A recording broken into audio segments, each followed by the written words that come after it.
zacu uyu munsi wa 16 mu byumweru byacu by'iminsi 40 yo kwiriza ubusa no gusenga, kwiga urimye kuvuga ngo kwera imbuto nyinshi kandi zigumaho. Ariko ndashaka kureba ninde utarasi umunsi numwe uyujuje 16 kabisa. Skwara abantu bayifite 16. Icyo nari kubaza reka nkireke kuko ibyo Yesu yarabitubujije. Nari kubaza ngo uwiyirije iyo 16 yose, ariko ntimumanike kuri iyo ngiyo, ibyo bibi banga ryawe n'Imana, sibyo? Ntabwo dushaka kwereka abantu ngo twariyirije. So yaravuze ngo niwiyiriza ukavuza trompete ngo uzawubyishe, ariko tuzareba abazuzuza 40 kabisa, bakayikomangira neza 40 bakayuzuza yose bayiyirije, kandi uzaba yarayishe ubwo azayiriha nk'abayisilamu. Burya ngo iyo yishe urongera ugafata iyindi ukayirizaho ukayuzuza bikaba byatunganye. Ariko ibyo byo ntabwo twenda kubibasaba kuko ibi nta tegeko ribihana cyangwa ribitegeka. Uzayuzuza ni inyungu ze, utazayuzuza kandi nabwo nta gihombo kinini kirimo, cyangwa no kugira umutima ushaka Imana. Buriya ari ikintu Satani ajya twibisha umugisha, noneho umuntu akakubwira ngo yewe ngo rwose ngo naragiye ngo nariyemeje kuzasenga 40 ngo hanyuma ngo akazi kaba kenshi ngo nsibaho umunsi umwe ngo ubwo imigisha yanjye birapfuye. Reka da, imigisha y'Imana ntigurwa, iyiduha gusa kuko ari Imana kandi ari Imana yacu. Amen. Ariko hari abantu burya baba bafite favor. Burya favor y'Imana itandukanye n'imigisha y'Imana. Favor y'Imana ni ukubaho Imana ikwishimira, sibyo? Ubundi abantu bose Imana ibaha umugisha, ariko hari abantu Imana yishimira. Uzarebe n'umubyeyi wabyaye abana, hari abana akunda akavuga ngo kuriya mwana wanjye, akajya yumva hari akandi kantu karimo ka special, cyane cyane ko iyo yagize nk'abana bamwe bubaha bagakura neza bakagenda neza, akagira n'abandi babaye ibirara, abibirara nyine baba baramukojeje isoni, akagira n'abandi yishimira akavuga turiya mwana we ariko ampesha ishema. Turakomeje rero muri izo nyigisho. Icyumweru cya mbere twarebye agakiza, icyumweru cya kabiri tureba kwera imbuto kubw'Umwuka Wera, turi mu cyumweru cya gatatu kwera imbuto no mu bihe biruhije, no mu bihe binanije, no mu bihe bigoye. Ejo twarebye urugero rwa Yesu, kuko mu bintu byose Bibiliya bivuga neza ngo niwe tangiriro kandi niwe herezo ryo kwizera kwacu, niwe Alpha niwe Omega, niwe ubitangira niwe ubirangiza kandi niwe birangiriramo. Amen. Kuko buriya ari ikintu kimwe mugomba kuzirikana, intego y'Imana mu buzima bwacu ni ugusa na Yesu gusa. Hari igihe twebwe tutabona yuko iby'ingenzi nta nubwo ari n'ibyo dukora, iby'ingenzi ni icyo tuba cyo, ugasa na Yesu. N'abakubonye bavuga Yesu bakavuga ngo siko uriya muntu uzi ko asa na Yesu, amera nka Yesu, yitwara nka Yesu, ugasa na Yesu. Umva uko mu Efeso ibice 4 bavuga. Abefeso ibice 4 umurongo wa 11 kugeza ku wa 15 baratubwira ngo Imana yashyizeho bamwe ngo babe intumwa, nuko bamwe kuba intumwa ze, n'abandi kuba abahanuzi, n'abandi kuba ababwiriza butumwa bwiza, n'abandi kuba bungeri n'abigisha, kugira ngo abera batunganirizwe rwose gukora umurimo wo kugabura iby'Imana no gukomeza umubiri wa Kristo, kugeza aho twese tuzasohora kugira ubumwe bwo kwizera no kumenya umwana w'Imana, kandi kugeza ubwo tuzasohora kuba abantu bashyitse bageze ku rugero rushyitse rw'igihagararo cya Kristo. Umugambi w'Imana ni uko tugenda dukura tukagera ku kigero gishyitse cy'igihagararo cya Kristo. Abantu benshi rero barakubwira ngo ariko ngo ibyo ntibyashoboka rwose, ngo nta nubwo dushobora kumera nka Yesu.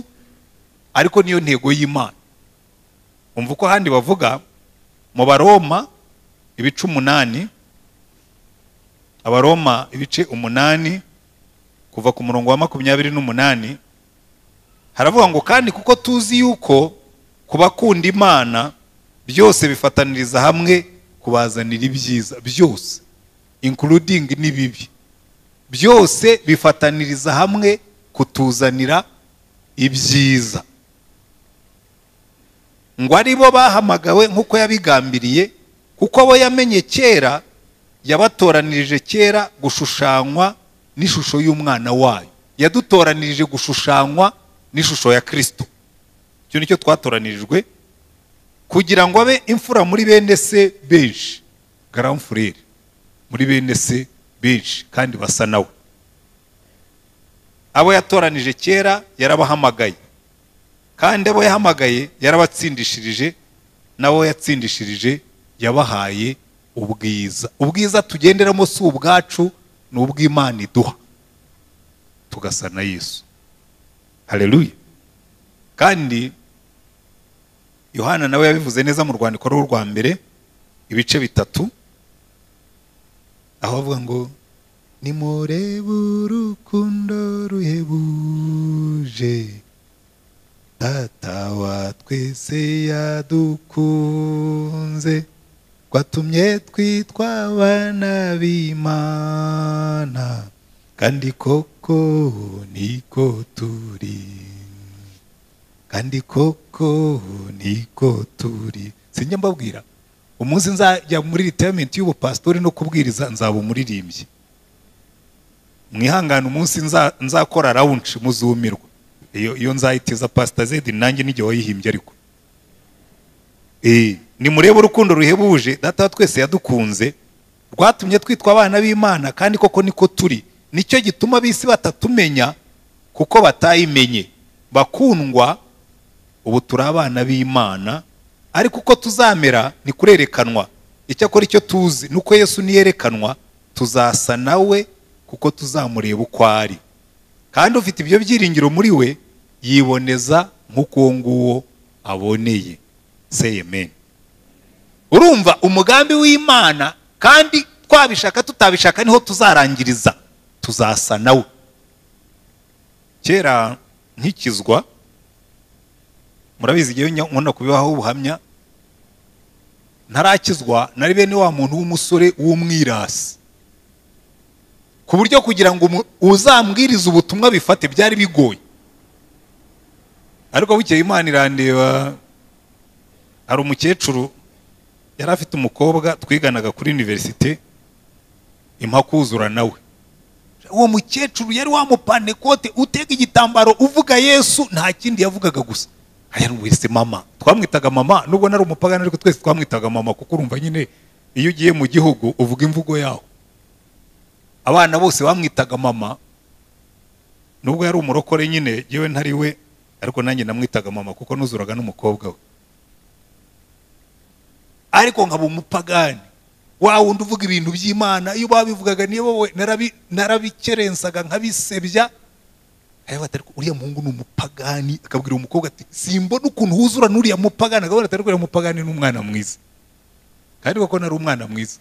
Uza umuhungu w'umupagani, ariko wa wundi wavure w'umupagani wuzura n'umurokore, kaza akamubwira ati kabisa jewe ndi umurokore, sinzigera nkujyana ntabwo wowe uri umurokore, genda umupagani nkuko mutwita, ariko sinzigera nkujyana mu byaha.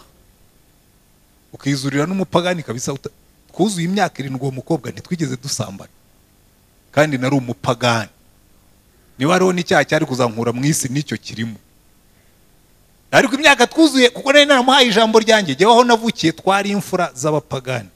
Urabizi hariho abantu burya b'imfura ariko bakaba ari abapagani. Waba wabwiye umuntu ikintu ngo sinzagikora, ntugikore. Icyo wamubwiye ko uzagikora ukagikora, uri umupagani. Bukeye rero Imana igenderera uwo mukecuru aramubwira ngo uzi impamvu nazanye umupagani mu rugo rwawe, ngo nubwo uhora witotomba, ngo uriya ni umukozi wanjye, ngo uzamubona umunsi namuhinduye, ngo kandi cyatumye muzana hano ni ukugira ngo umusengere akizwe. Umukecuru devoir ayifata nk'iyatanzwe na mwarimu. arasenga we kuva 78 arasenga akama ikimasa fata ubusa. Urumva ikimasa nyine ugiye kugikama uba wayobye. 79 arasenga akama ikimasa, 8 arasenga akama ikimasa, 81 ikimasa, 42 shwi. Noneho mba nagiye no kuba umwarimu muri university mbu umupagani dubure.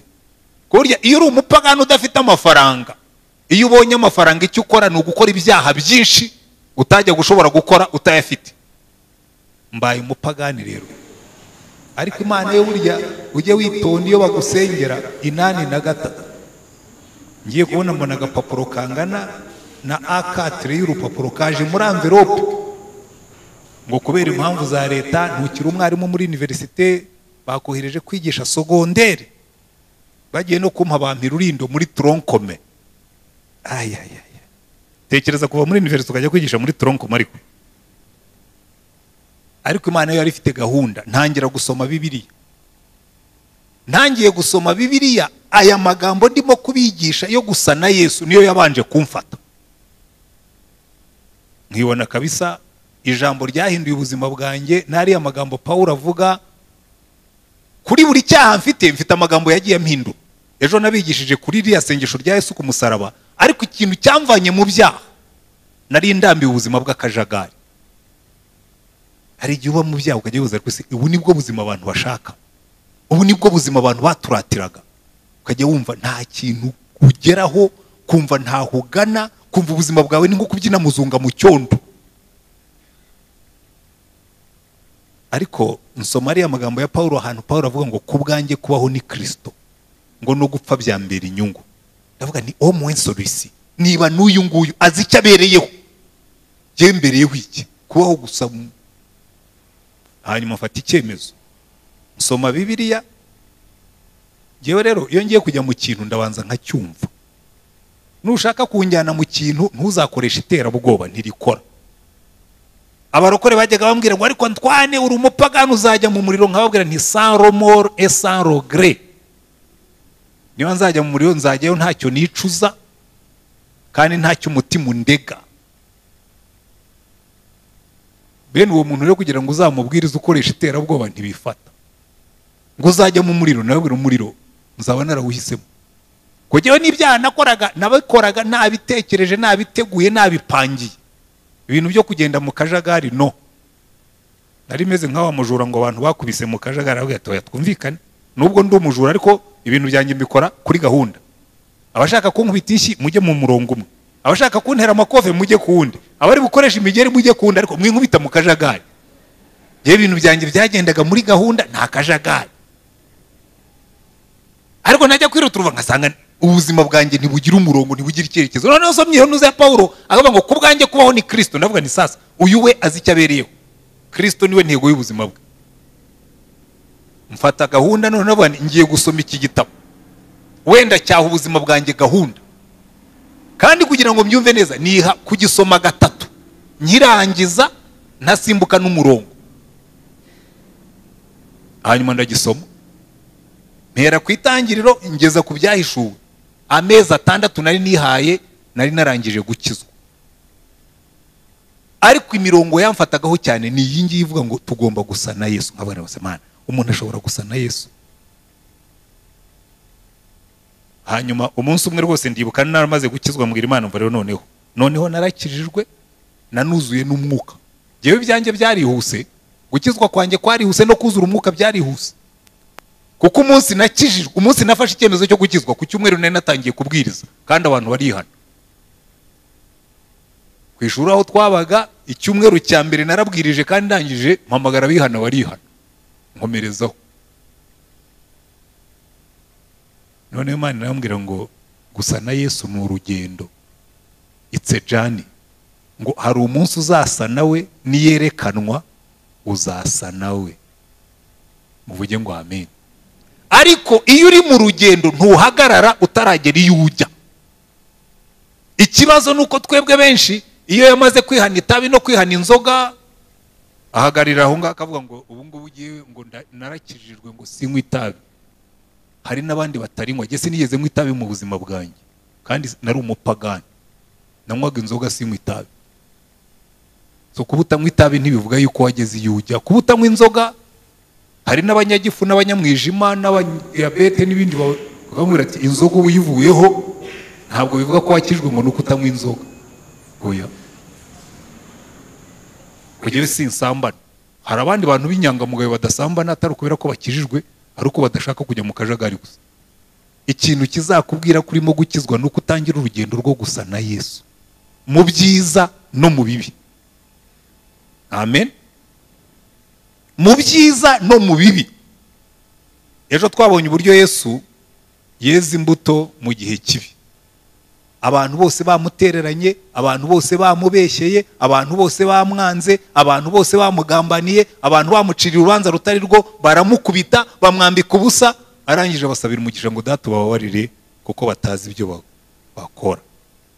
Imana ikavuga ngo nimuse na Yesu mu bihe byiza no mu bihe bibi. Muse na Yesu iyi isi irimo kubakomera amashyi, ariko murusheho gusa na Yesu iyo bashinyikiye amenyo. Kuko buriya biroroshye cyane gusa na Yesu iyi isi yadukomeye amashyi, abantu bose bagushima.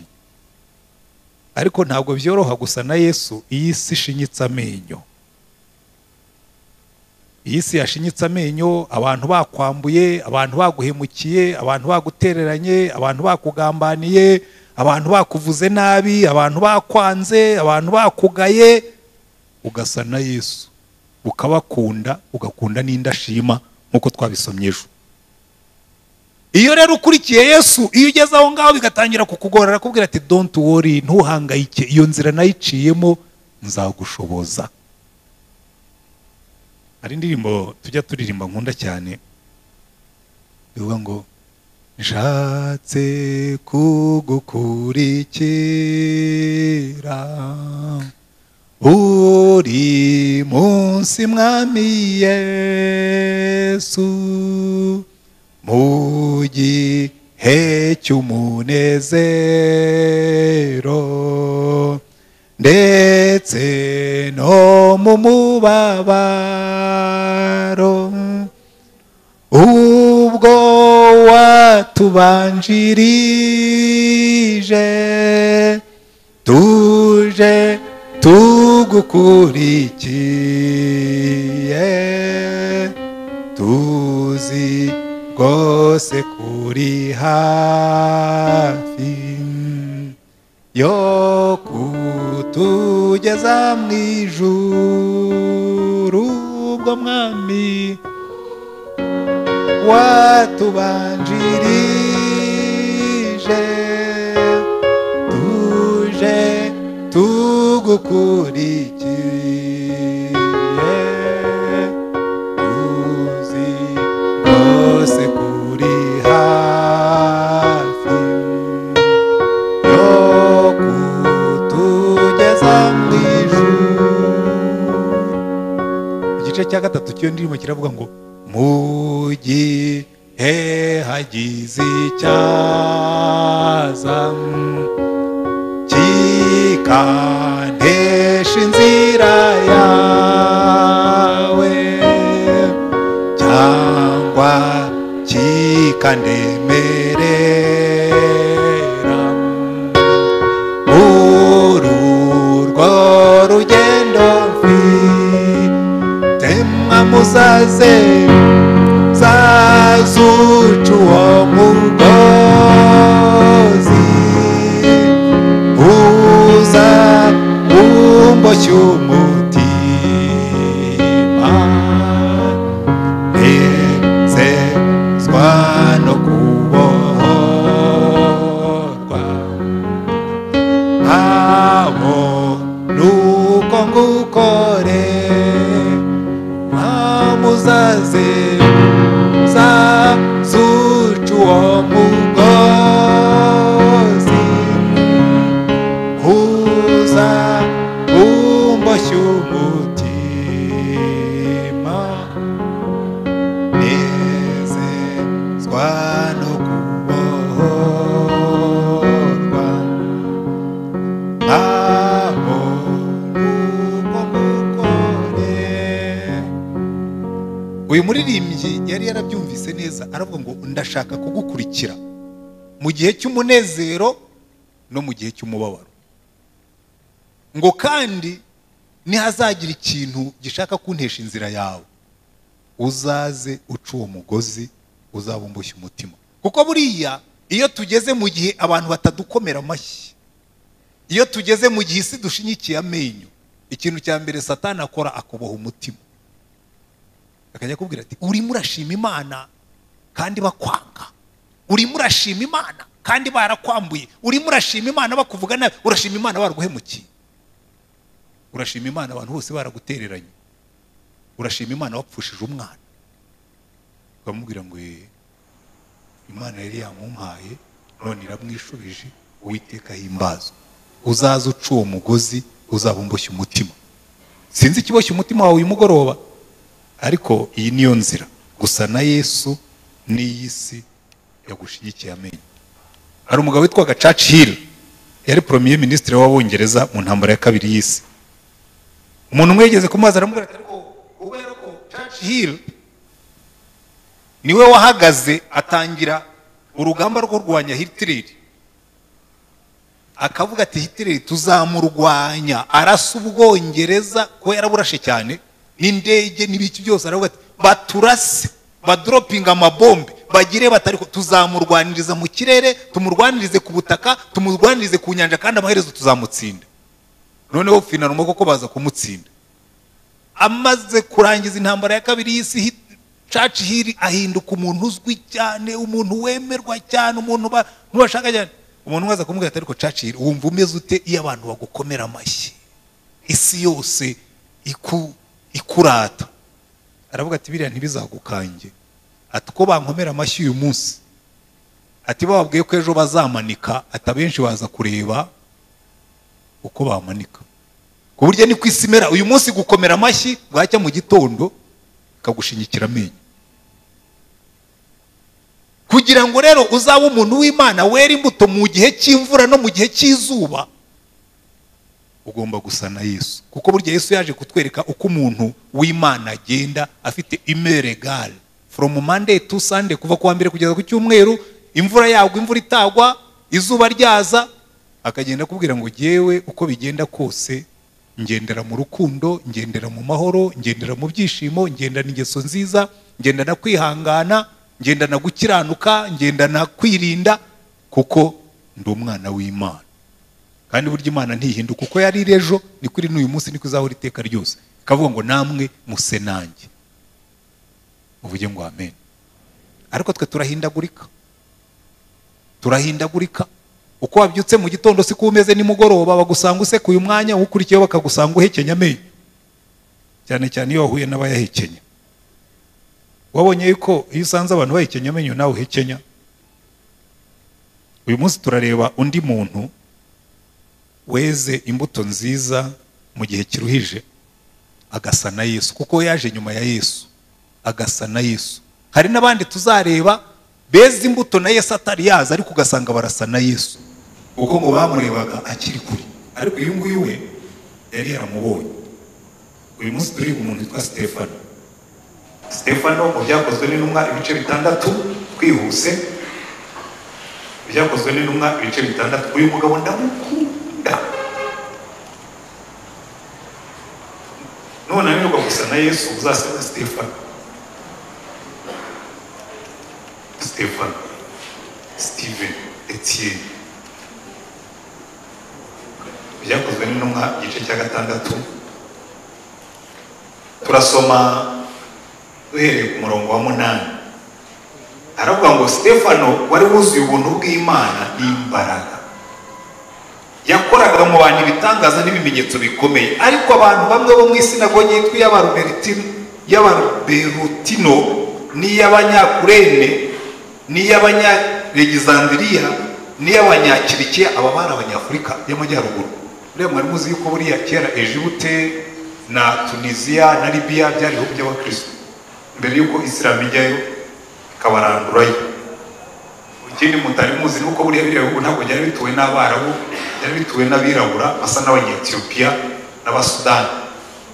buriya abana bo bagezeyo kuri 622 bazanye na Muhammad, ntabwo ari na Muhammad bazanye, ariko muri expansion ya Islam. Ubundi kariya gace karakabiraho. Buriya bari abafarawo, mujya mwumva abafarawo ntabwo bari abarabu, abafarawo bari abirabura nkatwe. Ariko ibyo bindi ibyo ni amateka. Aba bantu, aba Kurene n'iriya Kurene yari iri muri ntuza mu gace kaza Libya y'amajyaruguru cyangwa na kuri za Tunisia. Abanya-Alexandria ho ni muri Egiputa, n'abanyakirikiya n'abanyaziya ngo barahaguruka bajya impaka na Stefano, ngo nyamara ntibabasha gutsinda ubwenge n'umwuka bimuvugisha. Nuko bagurira abagabo, bagurira abagabo,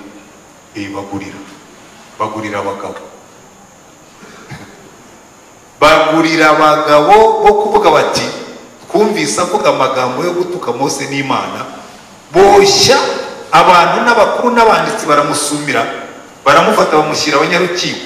Nuko bahagurutsa abagabo b'ibinyoma,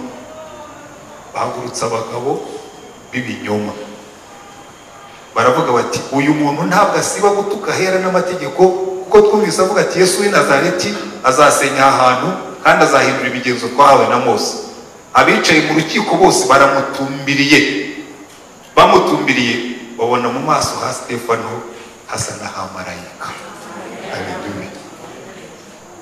Kwera imbuto nziza n'iyi si ishinyitse amenyo. Bamutumbiriye babona mu maso he hasa n'ahamarayika. Ruzi umuntu akurebye akabona usa n'amarayika. Nigeze kubabwira ubutumwa hano, nagiye kubwiriza muri Uganda, twari dufite igiterane. Noneho burya ujye ukunda abantu bose. Imbere yanjye hari yicaye akagabo bafite amaso ahindutse gutya, kari kameze rwose, nabona kameze nk'uruvu. Je niko nakabona, ndabwiriza akabona karahindutse rwose, ukabona kameze nk'uruvu neza. Noneho mama kayabiha karaza gati mukozi w'Imana nakureba akabona usa n'amarayika yewa. Icyakubwira ko ngenda kureba akabona usa n'uruvu. Iwo munsi Imana yarambosoye. Uzi ahantu Imana ifata inkoni ikagukubita ariko ikakunoza. Nari ndimo kubwiriza nkajya nkareba kicaye kameze gutya kandi katwawe kareba nk'uruvuto, ariko kaje ndabasengera, maze kubasengera ko gasigara inyuma gase, man of God, you look like an angel of the Lord in front of us. Yewe namukiresheje namushyize hasi, namudehumanizinze, namwambuye umuntu muhindura kwasa n'uruvu.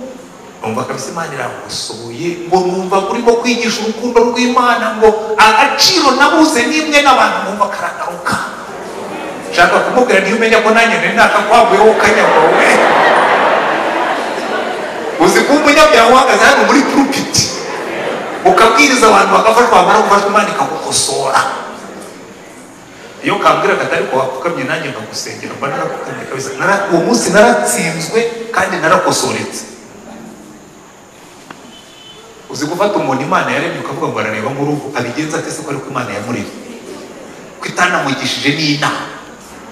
Naratsinzwe ndihana, ariko ngo abantu barebye Stefano bo bahekenya amenyo bameze nk'utudayimoni. Uba murebye wabona arasa n'amarayika. Murebe contraste y'iyose. Murabona ibyo twarebaga ejo. Yesu yarahagaze, ngo bo barimo kumushinyagurira, ngo bandi barimo kumuseka, ngo bandi barimo kumutuka, ngo bandi barimo kurebera. Arabareba asa n'Imana, avuga ngo data babarire ko batazi ibyo bakora. Hano Stefano, abagabo b'ibinyoma, abagabo b'indariko, abagabo bavuga ibitari byo, barahagurutse batangiye kumushinja, ngo bamurebye babona arasa n'amarayika. Haleluya. Reka mubaze ikibazo, iyi si gushinyikiye amenyo sute? Iyi si ishinyitse amenyo imbere yawe wowe usute? Kuko kenshi twebwe iyo umuntu azamuye ijwi natwe turarizamura, iyo ashinyitse amenyo natwe turayashinyika. Njya mbwira abantu, umuntu nakwita imbwa ntuzamuke. Wari umuntu aza akubwira ati wambwa we, ugatangira ugatongana ugahekenya amenyo ukagira ngo tugahita ubaye ukamoka. Umuntu nakwita imbwa ujya usa n'amarayika, umusabire umugisha. Wera imbuto nziza no mu gihe kibi. Hari ibindi turi buze kubona, reka mbanze mvuge kuri ayo magambo. urabona isi ya Yesu, isi ya Stefano n'isi y'uno munsi ntabwo bitandukanye cyane. Uriya kamere y'umuntu ntiyigeze ihinduka. Icyahindutse ni imyenda twambara, icyahindutse n'ibyo tugendamo. Kera bagendaga ku mafarasi, tugenda mu modoka, tukagenda no mu ndege, ariko ubugambanyi ntibwigeze buvaho, ibinyoma ntibyigeze bivaho, uburiganya ntibwigeze buvaho. Urabona Stefano ikintu cyatumye bamugambanira ni ishyari, ngo yagiye impaka n'abariya bantu, ngo imbaraga z'umwuka zari zimurimo bananirwa kuzitsinda. Uzakora akazi neza abantu bagira ishyari, uzavugwa neza abantu bagira ishyari, batangire bagupangira imipango y'uburyo bazaguhananura. Cyane cyane mu Rwanda ho dufite filozofi ya PhD. Nigeze kumva umuntu abivuga, nawe nicyo kora twitegereje koko. Paul himu nawe waratuzamukanye sha. Abanyarwanda bararoga, ukiyoza umuntu aroga umwana ngo amurye. Abanyarwanda baroga inka kandi ntabwo wari wirya inyama, bakaroga gusa. Baranahirwa no mu rusengero bararoga. Uraroga umuntu, imbaraga z'umwuka zimukorera, ngo ndetse arakora n'ibitangaza, arakora n'ibimenyetso, abantu baramuvuga, abantu baramushima. Reka tumushakira mu makosa. Paul himu nawe tumumanure, aratuzamukanye. Uzarebe mu kazi k'Abanyarwanda nibyo bihaba gusa. Umuntu uzamutse ngo ariko ngo kanaka ngo abayigaragaza, ngo abayimangaritse, ngo abayiyerekana, ngo ndetse ngo Paul himu nawe bakaguhanura, bakagushyira ku ipanu, bakagukaranga neza, barangiza bakakugabura, bakakurya, isi ikakurya. Stefano deba nta kindi kintu bamuhoye, barakubwira ngo Stefano yari yuzuye ubuntu bw'Imana n'imbaraga, yakoraga mu bantu ibitangaza n'ibimenyetso bikomeye to their advantage. Iyo yavuraga umurwayi akamurambika ibiganza agakira, kominote niyo yungukaga. Iyo yasengeraga umuntu abadayimoni bakamuvamo, igihugu nicyo cyungukaga. Ariko baramuri bagira baraducitse, baratunaniye, baratuzamukanye. Paul himu nawe bamushakira ngo abantu b'abagabo b'ibinyoma b'indarikwa, bamushinja yuko ngo yavuze yuko ngo Yesu ngo azasenya urusengero ngo akavanaho n'imihango ya Mose. Kandi ikintu kibabaje ngo umutambyi mukuru arabyemera, abicaye mu rukiko barabyemera, ngo umutambyi mukuru aramubaza ati ibyo se niko biri? Stefano arirengura. Ariko uyu muzabyitondere, kubera ko uko isi ya kera yari imeze mu gihe cya Stefano n'igihe cya Yesu, n'uno munsi niko ikimeze. Aho nize hose, kwize muri primaire, biba no mu gihe bijya bituma ashima Imana. Umwana, hari umwana w'umukobwa, iyo narangaragaho gatoya yanjyaga umwanya wa mbere. Tugiye gukora examen officiel baramurogara ko. Hari igihe mvuga Imana ko cyatari gihe baroze ko nanjye iwacu abarozi bahawe uburinzi bw'Imana gusa. Ariko urwo ni urwanya. Ukigana n'abanyeshuri muri secondaire, buri buke mugakora examen, umuntu akaza akakwibira ikayi akayihisha, bazarangiza examen ikayawe ikaboneka. Abo bakora ibyo ngibyo nibo nyuma bazavamo babandi bagushakira ngo ariko ngo kanaka ngo twicaye aha n'aha twumvise avuga, ngo twumvise avuga. Urumva hano icyo bareze Stefano, baravuga ngo twumvise avuga, ngo uyu muntu ntabwo asiba ko tukahera n'amategeko kuko twumvise avuga. Muca umurongo kuri twumvise avuga. Yewe no mu gipastori bibaho, kagenda bakajya kwa bishop bati twumvise avuga.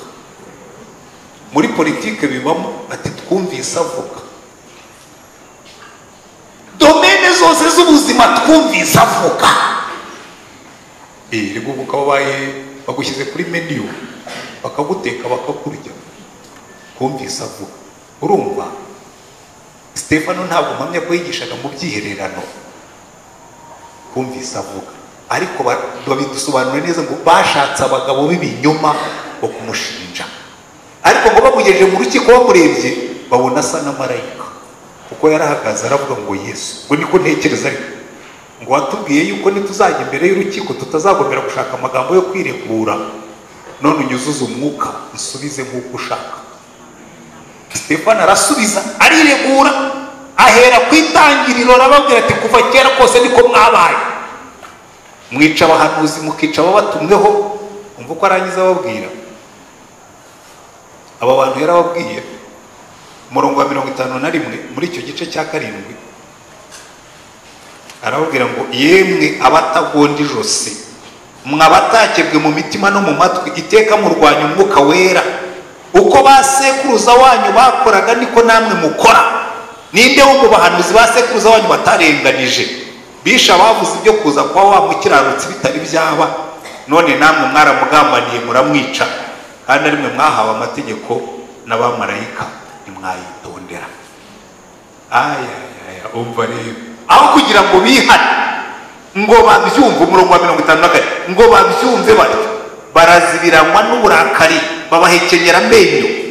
ariko Stefano yuzuye umwuka wera arararama, atumbira mu ijuru, abona ubwiza bw'Imana na Yesu ahagaze iburyo bw'Imana. aravuga ati dore mbonye ijuru rikingutse n'umwana w'umuntu ahagaze iburyo bw'Imana. haleluya! aya magambo biniyeze kabisa. ngo barasakuza cyane. noneho urumva ubundi bari bazabiranije ngo barasakuza cyane, biziba amatwi, bamugwiriraho icyarimwe, baramukurubana, bamuvana mu murwa, bamwicisha amabuye. abagabo bamushinje bashyira imyenda yabo ku birenge by'umusore witwaga Sawuli. bakimutera amabuye arambaza, aravuga ati mwami Yesu, akira umwuka wanjye. arapfukama avuga ijwi rirenga ati mwami, ntubabareho iki cyaha. amaze kuvuga atyo arasinzira. nuko Sawuli nawe ashima ko yitwa. ndagira ngo tuvane mu masomo make muri ibi bintu tumaze gusoma. icya mbere, aba bantu aho kugira ngo batsindwe mu mitima yabo kuba yaramaze kubaha proof, bakundi umuntu yiregura imbere ya avoka, nako umwavoka aregura umuntu imbere y'umucamanza, aravuga ati ibi ngibi nta shingiro bifite, ahubwo igitumye abo bantu bavuga ibi ngibi ni abanyabinyoma bamye babaho. murabizi kandi ko kuri ntabwo byari bishye mu Bayuda. mu gihe cya Ahabu, Yezebeli yanditse urwandiko aravuga ngo mushake abagabo b'ibinyoma, mutegure amasengesho, abantu bose bicara imbere y'umurwa, mushinje Naboti ko yatutse umwami, mumutera amabuye apfa. ibyo rero nibyo Stefano yaherewe aravuga ati kuva mu gihe cya Mose nuko mwamye mumera, mwateye amabuye abahanuzi, mwabeshyiye abantu ibyo batakoze, murangije murabica. none namwe ejo bundi Imana yabatumyeho Yesu w'umukiranutsi, aza akora ibitangaza n'ibimenyetso, nawe muramufata muramwica. yamenye ko nawe aricyo bagiye kumukorera. ngo biziba amatwi, aho kugira ngo bihane biziba amatwi. ngo baramufata baramukurubana, ngo bagenda bahekenya amenyo, bamutera amabuye arapfa. ariko umva ikintu gikomeye cyane, umurongo wa 55 ngo ariko Stefano yuzuye umwuka wera arararama. ibintu bibiri, atumbira mu ijuru, abona y'icyo, abona ubwiza bw'Imana, abona na Yesu ahagaze iburyo bw'Imana. aravuga ati dore mbonye ijuru rikingutse n'umwana w'umuntu ahagaze iburyo bw'Imana. uzi ko byari byagenze? haleluya! aka ngaka ko nimwe nitwere imbuto, iki niko Imana ibigenza. ngo Stefano yararambye arebye mu ijuru, abona ijuru rirakingutse, number 1 abona ubwiza bumutegereje. aravuga ati kabisa burya mu ijuru ni kuri hasi. ngo abona ubwiza bw'Imana. ariko ikindi yabonye gikomeye cyane, ngo abona Yesu ahagaze. ubundi Bibiliya itubwira ngo yicaye, ahora yicaye iburyo bw'Imana Data adusabira. ariko Stefano wagiye kumutera amabuye, Yesu yarahagurutse. ngo ijuru rirakinguka. ngo Stefano abona ijuru rikingutse, ngo abone Yesu ahagurutse. ni nkaho yamubwiye ati muhaguruke twakire Stefano. baramwohereje. He's coming. haleluya! He's coming. araje Stefano, mukore steri ngo beshe ujye na perezida wa repubulika iyo yinjiye, abantu bose muhaguruke twakire umushyitsi mukuru. Yesu niwe yahagurukiye bwa mbere, aravuga ati Stefano bamutera amabuye, araje muhaguruke twakire Stefano. abona ijuru rirakingutse, abona ubwiza bw'Imana. ngo arapfukama aravuga ngo Mana reka mfe na Yesu. haleluya! kuko muri iki kintu kizatuma tugenda kuriya, ndababwira yewe nigeze kubirunguruka. ejo nababwiye ukuntu baje kudutwara ariko ntabwo nawe ukuntu byagenze muri jenoside. Ku itariki ya 7 narabyutse mu gitondo nagomba kujya kwigisha ishyo, hari igiterane cy'abapasitori. Byutse mu gitondo ncanye radiyo numva harimo muzika classique, nabone se habaye iki. Ngiye kumva numva ngo minisiteri y'ingabo iramenyesha abanyarwanda bose ko perezida wa repubulika yaraye arashwe mu ndege, mbese ni nk'aho hayo magambo bari barimo murabyibuka ngo turasaba bose umamo. Ndagenda nasohotse mpagarara ku miyenzi kugenda nari ntafite kubature y'amabuye burya nabyo n'ibishya. Mbona umuturanyi wanjye yari umukuru w'interahamwe z'iwacu muri karitsiye arimo aratuma ku itaba ariko yari inshuti yanjye, ubona nigeze kumugirira neza. Burya mujya mugirira neza abantu bose mu bihe byiza n'ibibi, burya ineza ubigira uyu munsi ukazayisanga imbere. Hanyuma ndamusuhuza, waramutse ce kutagikiriza ariko ce tumagura itaba ari ku munsi kabisa. Kugira ngo rero wenda mukonjore mushyire muri mudu, wumvise si byabaye aragira tumagura itaba tukubita hasi arakandagira ngo bitabasize zose zidukikije. Ndamanika wetu ndagenda asubira mu nzu mbwira madamu nari mpfuye. Duterura amasengesho twirirwa dusenga bigejeje saa 9. Interahamwe zimanuka haruguru iwacu zirukankanya umuhungu twari duturanye, ziraza zihagarara imbere y'irembo ngo agomba kuba yinjiye muri uru rugo. Abandi bato yaciye haruguru, kandi koko yari yaciye haruguru, ariko kubera ko yaje yihuta bayoberwaho ari igiti, batangira gukora debate. Atari ku bundi twamena tumena iyi gate tujyemo. Twari dufite imiyenzi ariko ku irembo twari dufiteho akantu k'akagate ngo ya ngo reka duteremo gurunade ngo barasohoka. Igihe bakiri muri debate ndavuga ngo rero ibyacu birarangiye turapfuye, ntigashake umuhoro nsohoke mbaze hagarare nk'umugabo, ntabwo bari bunyica n'umugore wanjye n'umwana, ndahagarara kigabo basabone n'umufana ko bari kuvuga umugabo. Ndicara aho ngaho ndabitekereza, numva ijwi ry'Imana rimanutse kugiye gupfa rero umena amata upfekera wishe umuntu ariko n'umuntu urapfa wakwima Yesu ukabasabira umugisha. Arapfukamye muri salo mbwira Imana ngo nababarire kuba nategereje ko nakwica umuntu nirengera, wambereye umugisha nibaza gukama Stefano mbasabira umugisha nirangiza njye mu ijuru. Ndicara rero neza numva amahoro arenza y'umuntu yamenye. Urupfu narangije kubemera, niba bari buze bagafata umwana bakamubita ku gikuta, niba bari gutera inkota, niba bari gutwicishije ziriya gurunade cyangwa imbunda, nta problema aho ngiye ndahazi. Hanyuma ngiye kubona mbibona mu numva zanyana ngo ni nyinshi.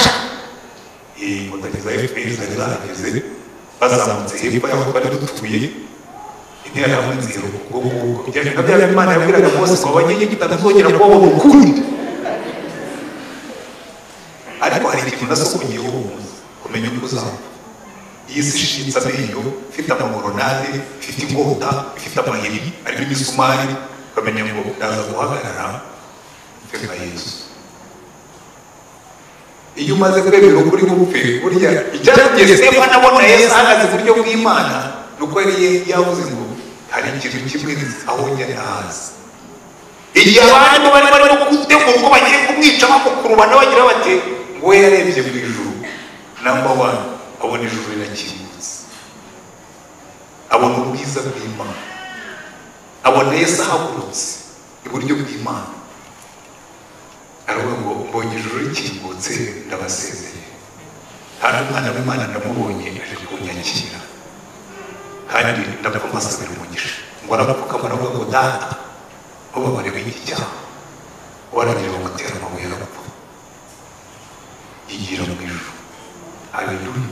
Buri ikintu kizadushoboza kunesha no mu bihe bibi, ugakunda batagukunda rwose. Abantu bakubwira ati kana karapfa, bakamubwira ati rwose uriya no kugirwa impumwe kubona nyanga kandi njyewe niteguye kumwana.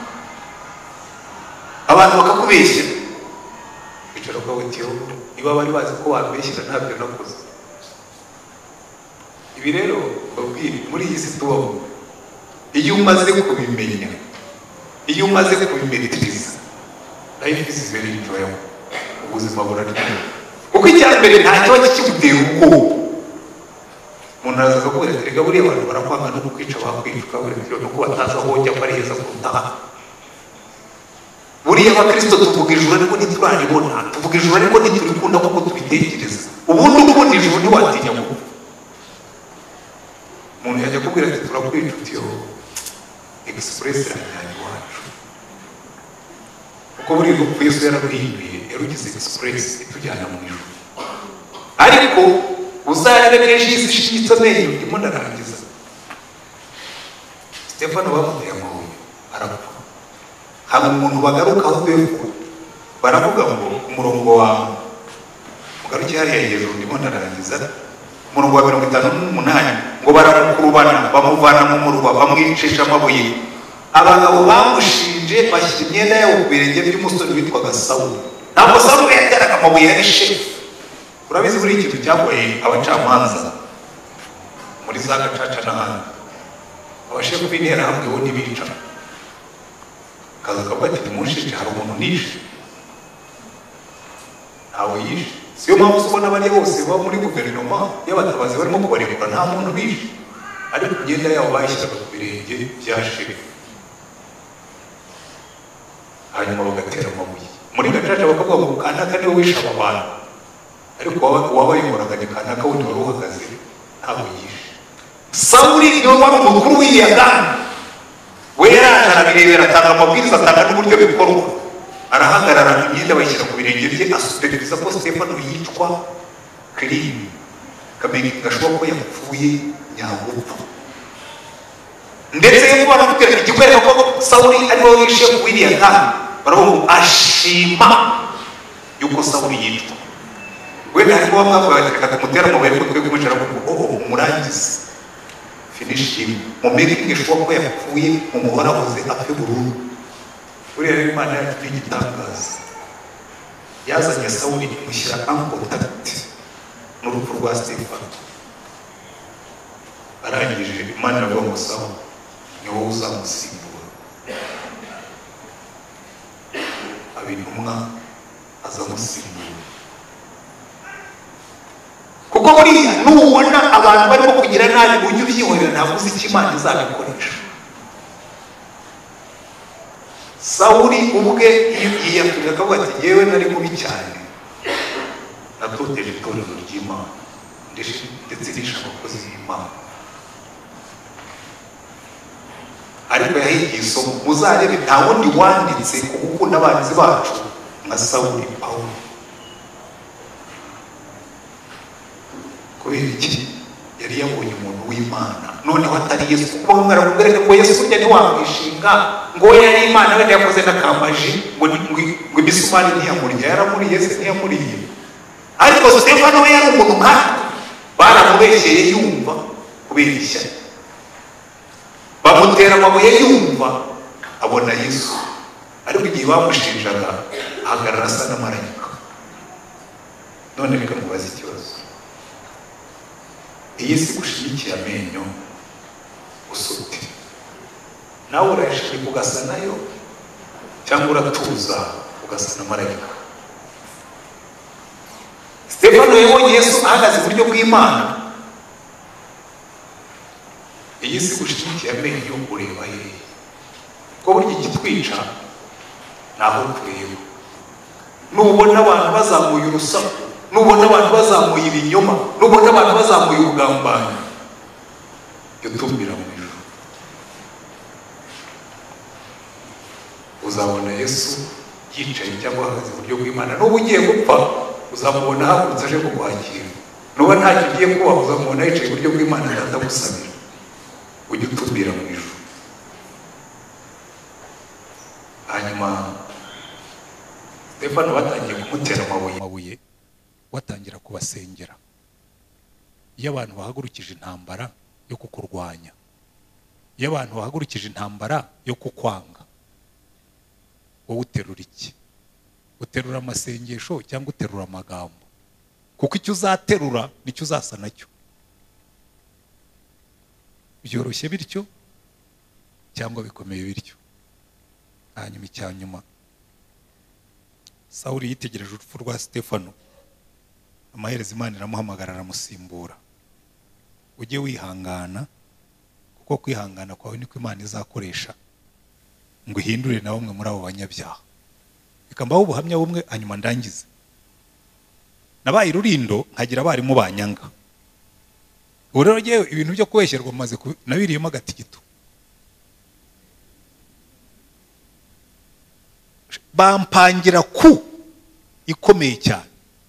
Baragenda bajya muri ministeri, nari préfet des études, na ministeri ubwayo yari yaranze kunsinyira kubera ibibazo twari twifitiye muri kino gihugu, ariko hari abashakaga iyo poste.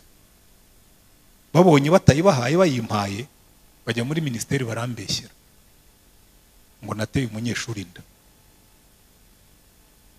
Ministeri yohereza komisiyo ministeriyeri yo kunkoraho nketi, baraza bakora nketi. Rero burya mujye mukiranukira Imana kugeza kuri detail. Baraza baca mu banyeshuri barababwira ati mwagira icyo mutubwira kuri prefet wanyu, ko batubwiye yuko prefet des études ko batubwiye ko yateye umunyeshuri inda. Abana barabwira ngo prefet ngo uwuhe, ngo prefet des études wanyu. Bantangira ubuhamya bwiza, report yagiye muri ministeri.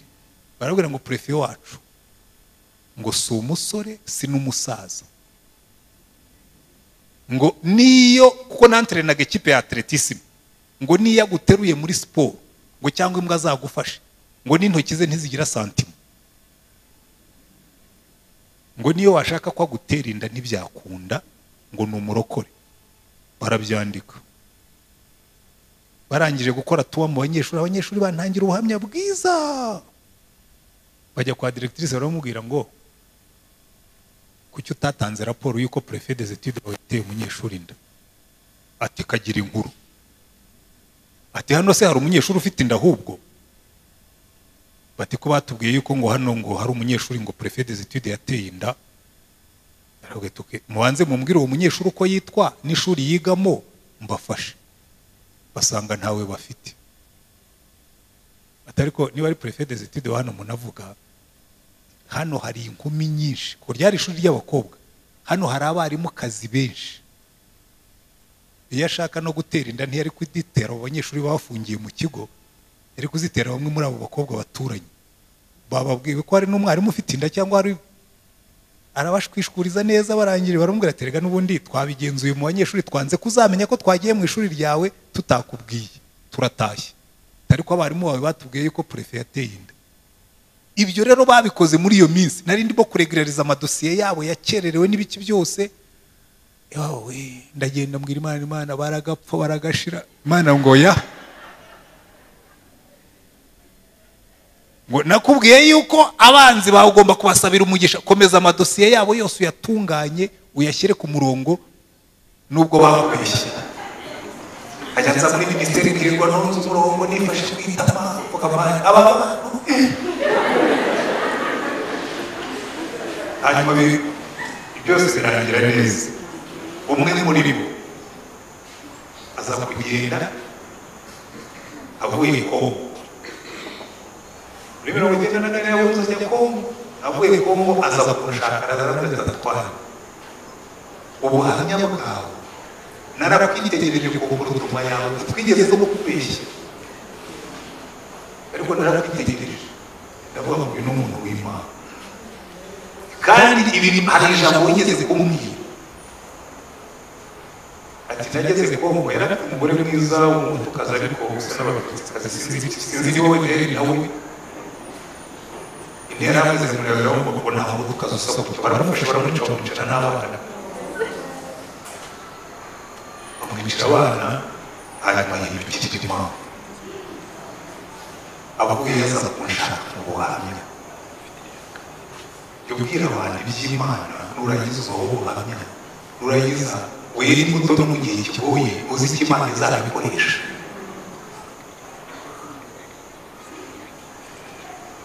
Imirimo waragiye rwose kuko utangira gukora ibintu bitunganye bagura bakwishyira.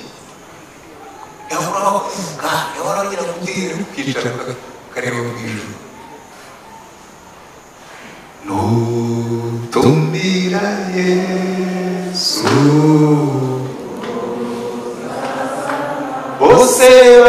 bazamenya, bose bazamenya, kubana bare kubugome, bare kubugome, nitabe Yesu. Reka dusenge Imana. Ariko uyu mugoroba ndagira ngo musigarane ibintu bibiri. Isi ni ikwegeresha amenyo, ujye utumira mu ijuru se n'amarayika. Abantu nibatangira kukubeshyira, bagatangira kukurega ibinyoma, ujye wibuka ko nta gishya munsi y'ijuru, ko na Yesu babimukoze kandi ari Imana. Utumbire Yesu, hanyuma gushoboze. Turagushimye Mana yacu. Turi mu isi igira ishyari, turi mu isi igira amahari menshi, turi mu isi ugira sikisa abantu bakamikwa bakarakara, turi mu isi ukora ibyiza abantu bakabigaya, turi mu isi ukora ibyiza abantu bakakwanga, turi mu isi ihimba ibinyoma, turi mu isi ihimba amagambo, kandi nta kintu gishya munsi y'ijuru. Ariko turasenga ngo duhe kugenda nk'uko wagendaga Mwami Yesu. Ndasengera umuntu wese wicaye hano muri uru rusengero, umuntu abantu bapangiye bakamuremera inkuru bakamubeshyera kandi bigafata, kandi akarenganywa kubera byo. Ndasengera umuntu wicaye muri uru rusengero, abantu bapangiye byaza mu buryo bw'umwuka cyangwa mu buryo bw'amagambo bikamuteranya n'abandi. Ndasengera umuntu wicaye muri uru rusengero, bavugiye ibyo atavuze, bahimbiye ibyo atakoze, bakoreye ubugambanyi bwinshi, akaba yarashaririye. Ndasengera umuntu wese wakoze akazi neza abandi bakamugirira ishyari, bakamurega ibinyoma kandi akazi akakabura. Ndasengera umuntu wese wicaye muri uru rusengero, waba warakoze imirimo akagira sikisa abandi bakamugirira ishyari, bakamwicira ibyo yari arimo gukora. Ndasengera abantu bose, ari abari hano ari n'abahandi banyuze mu bisa bityo, abagambaniwe, abatereranywe, ababeshyewe, abambuwe, abagiriwe nabi. Ndabasengera ngo igihe isi izaduhekenyera amenyo, igihe isi izadukankamira ikadushinyikira amenyo, uzaduhe gusa na marayika. Igihe tuzanyura mu muriro tuzasohokemo dusa n'izahabu, ntituzasohoke dusa n'amakara, kuko ijambo ryawe riratubwira ngo ntabwo nitunyura mu muriro ntabwo uzadutwika, ntabwo tuzashya, nitunyura mu migezi ntabwo izadutembana, nitunyura mu mazi ntazaturengera, kuko uzaba uri kumwe natwe. Uduhe yuko nitugera mu bibazo tuzajya dutumbira mu ijuru, tukibuka yuko ubwiza bwaho buruta ubwiza bw'isi, kuko ngo ibyiza tubikiwe biruta kure cyane ibyo ngibyo abantu batwambura mu isi. Reka imbaraga zawe zikorere muri twe Mana, utwigishe kunyura mu isi ariko turi abana b'ijuru, utwigishe kunyura mu isi tudategekwa n'amaganya yaho, utwigishe kunyura mu isi tudahindurwa n'ubugambanyi bwayo, utwigishe kunyura mu isi tudahindurwa n'ibinyoma byayo. Igihe isi izadushinyikira amenyo, uzaduhe gusa na marayika, kandi igihe isi izatwanga tukageza naho dushobora gupfa, uzaduhe kubona ijuru rikinguye, tubone Yesu yiteguye kutwakira. Udufashe kubyumva kuruta udufashe kubigenderamo. Reka izina ryawe ryubahwe mu buzima bwacu, kandi natwe iminsi yose yo kugenda kwacu tugende twera imbuto nyinshi mu bihe byiza no mu bihe bibi, igihe isi dusekera n'igihe twanga, igihe isi dukomera amashyi n'igihe dushinyikiye amenyo. Gombe gusenga dusenga uyu munsi, imbaraga z'umwuka wawe wera zimanukire kuri iri teraniro, ubwiza bwawe burabagirana aha hantu. Ni mu izina ryawe dusabye Umwami wacu Yesu Kristo, amen.